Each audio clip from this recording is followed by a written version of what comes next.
गीत संहिता 54 अध्याय एवं 1-7 पद। हे परमेश्वर, तुम्भ शक्ति प्रदर्शन करी माते रक्षा कर।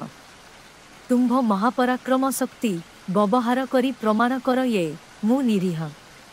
हे परमेश्वर, मारे प्रार्थना सुन, माहेर गुहारी सुन।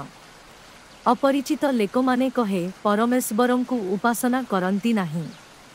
पराक्रमशाली लेकमाने माते हत्या करिबा पाई चेष्टा करुछंती। देख, परमेश्वर माते सहाय करिबे, मारे प्रभु मारे समर्थन करिबे। परमेश्वर मारे शत्रुमानंकु समानंकेर कुकर्म पाई प्रतिरोध कर। परमेश्वर दखाई दियो ये तुम्भे मा पाई अट एवं समानंके ध्वंस कर। मु स्वेच्छारे नवैद नई तुम्भ उद्देश्य दबे। सदाप्रभु मु तुम्भर नामर गुणगान करिबी, कारण तुम्भे उत्तम अट। तुम्भे माते मारे सबु विपदरु रक्षा कल। मा शत्रुगण पराजित हबेर मु देखिछि। गीत संहिता 54 अध्याय एवं 1-7 पद।